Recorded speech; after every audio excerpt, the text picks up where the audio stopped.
आइए हम लोग 8:1 मार्क्स का स्टडी करते हैं। इसका आईसी नंबर होता है 74151 और इसका पिन डायग्राम इस तरह से है। पिन नंबर 8 को हम लोग ग्राउंड करते हैं, पिन नंबर 16 पे बीसीसी देंगे और पिन नंबर 1 2 3 4 ये हम लोग का डेटा इनपुट्स है और 5 6 आउटपुट्स होगा। ये एक कम्प्लीमेंट है, ये वाई है आउटपुट और ये Y complement output. Pin number 7 जो है इनेबल इनपुट है, इसको हम लोग कैस्केडिंग में भी यूज करते हैं और ये एक्टिव लो होता है। पिन नंबर 9 10 11 ये ABC डेटा सेलेक्ट है, इससे हम लोग इनपुट्स को सेलेक्ट करते हैं और 12 13 14 15 ये हम लोग का डेटा इनपुट्स है। तो ये 8:1 मार्क्स है। इसमें हम लोग का N जो है डेटा सेलेक्ट लाइन है, तो ये 8:1 है, तो हम लोग का यहाँ पे 3 डेटा सेलेक्ट लाइन है और 8 डेटा इनपुट्स है। पिन डायग्राम है ये, तो ये हम लोग का किट है, इसमें इनबिल्ट है मल्टीप्लेक्सर 74151 और ये इसका ट्रूथ टेबल है। तो यहाँ से हम लोग डेटा इनपुट यहाँ पे देंगे, वायर के थ्रू यहाँ कनेक्ट करेंगे और ये 3 हम लोग का सेलेक्ट लाइन है, तो यहाँ से हम लोग डेटा को सेलेक्ट करेंगे। और पिन नंबर 7 इनेबल इनपुट है, उसको अभी एक्टिव लो किया हुआ है। और इनेबल इनपुट का कैस्केडिंग में अगर 8:1 मार्क्स को हम लोग 16:1 मार्क्स बनाना चाह रहे हैं, तो हम लोग इस इनेबल इनपुट को यूज करेंगे, तो हम लोग का 16:1 मार्क्स बनेगा। तो अभी हम लोग फिलहाल इसका सर्किट कनेक्शन करते हैं और इसका ट्रूथ टेबल को वेरीफाई करेंगे। ये हम लोग का डी नोट है, यहाँ से हम लोग इसको इनपुट देंगे यहाँ पे डी नोट पे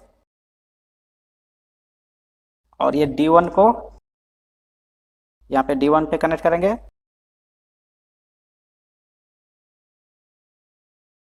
D2 है, D2 को हम लोग यहाँ पे D2 पे ही इनपुट देंगे। D3 को D3 पे कनेक्ट किया। D4 को D4 पे ही कनेक्ट करेंगे। D5 को यहाँ पे D5 से कनेक्ट कर दिए। D6 को यहाँ पे D6 के साथ कनेक्ट कर दिए। ये D7 है, D7 को यहाँ पे D7 8 इनपुट हो गया।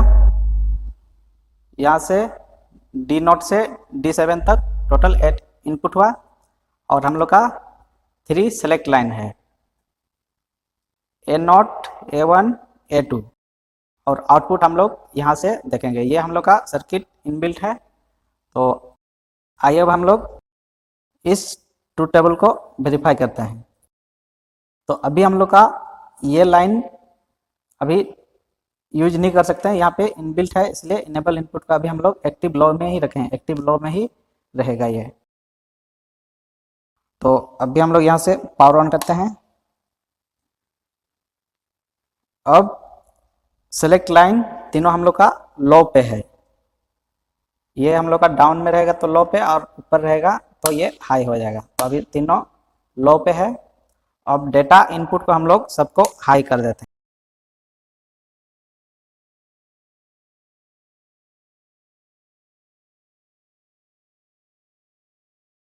हम लोग यहाँ से यहाँ तक सारे डेटा इनपुट को हाई कर दिए।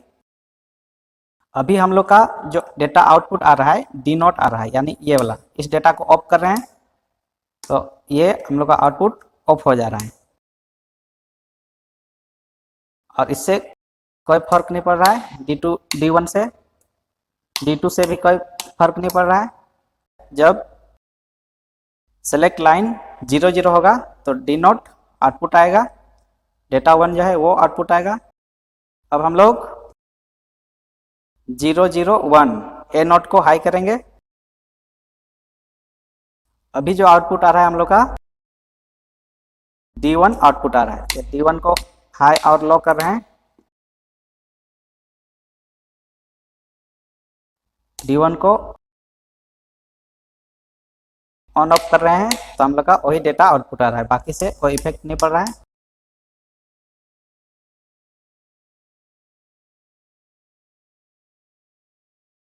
तो अभी हम लोग का सेलेक्ट लाइन है 001, तो अभी डेटा आ रहा है D1। अब हम लोग सेलेक्ट लाइन को सेलेक्ट करेंगे 010। अभी जो डेटा आ रहा है हम लोग का D2 आ रहा है। तो ये D2 को ऑन ऑफ कर रहे हैं तो हम लोग का आउटपुट जो है ऑन ऑफ हो रहा है, और इससे अभी कोई फर्क नहीं पड़ रहा, ये डेटा अभी आउटपुट पे नहीं आ रहा है। अभी हम लोग इनपुट देंगे 011, तो आउटपुट हम लोग का आएगा D3 डेटा सेलेक्ट होगा 011। अभी हम लोग का D3 डेटा जो है सिलेक्ट हुआ है। इस डेटा को अभी हम लोग आउटपुट में ले रहे हैं। अभी हम लोग इनपुट देंगे 100। तो अभी हम लोग का डेटा जो सेलेक्ट हुआ है वो D4 हुआ है।